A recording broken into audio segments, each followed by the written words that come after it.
जय श्री सर्वज्ञ सर्वांना। तर आज थोडं वेगळ्या विषयावर बोलणार आहे। टेलर लोकांचं असंच आहे किंवा माझ्यासोबत असं घडतं मला माहीत नाही। तर बघा, माझ्याकडे ब्लाउजांचा पूर्ण ढीग पडलेला आहे। हे बघा, खूप दिवसापासून हे पेंडिंगचे ब्लाऊज शिवायचे बाकी आहेत।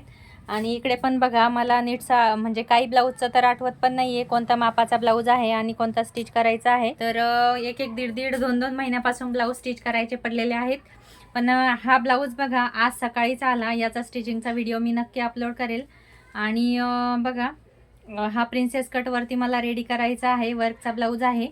तर या ताईला जेव्हा मी अगोदर एक ब्लाऊज स्टिच करून दिला होता, तर त्या मला ब्लाऊज वेअर केल्याच्या नंतर परत येऊन त्यांनी सांगितलं, ताई खूप सुंदर ब्लाऊजची फिटिंग बसली होती, खूप छान आला मला तो ब्लाऊज।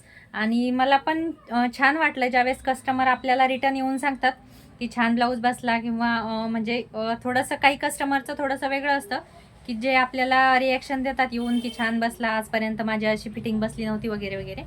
तर बघा, त्यांनी आज हा सकाळी 1 तास पण झाला नाही हा ब्लाऊज पीस त्यांनी माझ्याकडे टाकून गेल्या त्या। आणि त्यांना 3-4 दिवसात पाहिजे होता, पण त्या गेल्याच्या नंतर लगेच अर्ध्या तासात मी हातातलं काम उरकलं आणि हा ब्लाऊज लगेच मी अस्तर कटिंगसाठी घेतलेला आहे। तर बघा, 1-1.5 महिन्यापूर्वीचे ब्लाऊज तसेच आहेत, हा आणि 1 तासात ब्लाऊज आलेला मी शिवायला घेते आहे।